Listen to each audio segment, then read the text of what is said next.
Guys, good morning. Kumusta po kayo dyan? Sana ay nasa mabuti po kayong kalagayan mga guys din TV at Kadindo Puentes Ronaldo. Kumusta po kayo dyan? Kinuha ko po yung cellphone doon sa patera natin. Dito po sa barangay Tubod. Naiwan ko kasi yung aking cellphone kahapon doon sa sasakyan ni brother Mike na tourist. Ikot ko po kayo dito sa makulimlim ang kalangitan mga guys. Kaya layo ay naglalakad na po galing dun sa baryo ng Tubod. Makulimlim ang langit. At kumusta po kayo dyan mga ka-guys Guy Dance TV? Kumusta po kayo? Sabi po ay kumusta sa inyo? Kumusta po ang buhay-buhay? Sana ay tayo ay laging mag-follow, mag-like, comment sa ating mga update. Okay, layo-layo ulit po ang lakad. Tayo ang aking pauwian doon.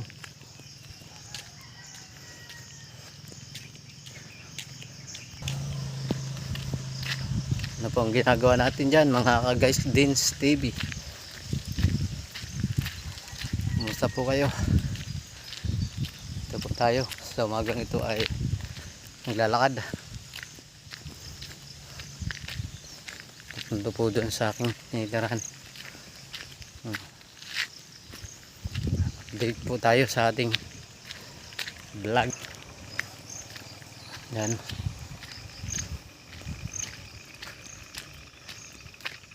Ito po ang lugar ng Placer Masbate.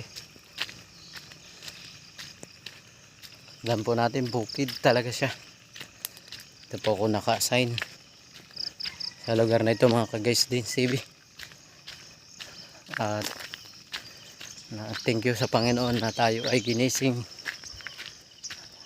na taglay ang buhay at maganda ang panahon at tuwing ang gabi umuulan.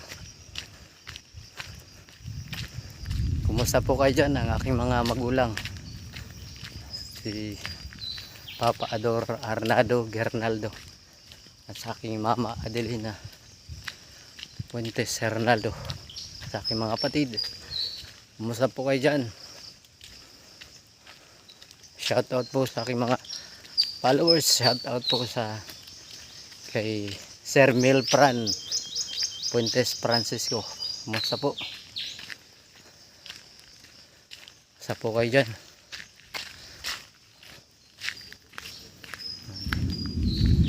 Natin sa aking palibot ay puro mahogani. Ay tayo yakapin po natin ng kada isa. Follow natin. Pasensya na po sa hindi ko po pag-upload lagi. Nandito po tayo sa lugar na ito. Magkakaroon po kami ng crusade ngayong July 6 to 12. Sana ay isama nyo po sa dalangin mga kapatid ang aming gawain dito sa lugar nito, sa pangunguna po ni Pastor Dan Didaba, ating kasama ng mga kapatiran dito sa Tubod Placer Masbate.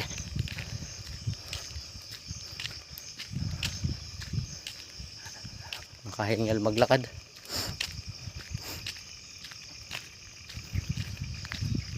Minit na mga ka-guys din sa TV. Lalaba ako mamaya pagdating doon. Hindi pa tayo nag-almusal. Basta po kayo dyan mga kapatid, sa aking mga ka-district dyan sa CIMAC 2. Shoutout po kayo dyan.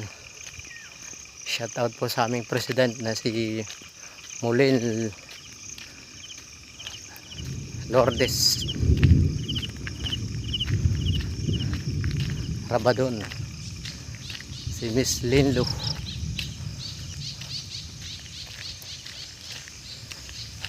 Kita niyo po talaga na napaka aliwalas ng lugar dito.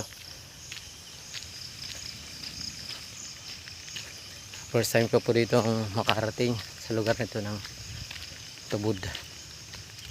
Ito po ko na may assignment. Masarap pong maglingkod sa Panginoon at maglingkod sa mga tao.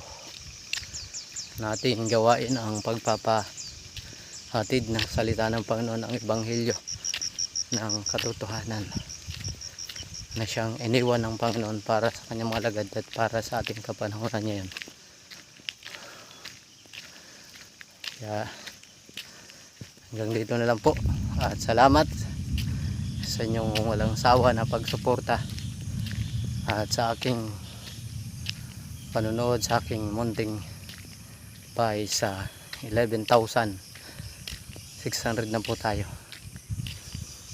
Kaya okay, salamat po and God bless. Thank you for watching and bye bye. Mabuhay po tayo sa magang ito. Bye bye.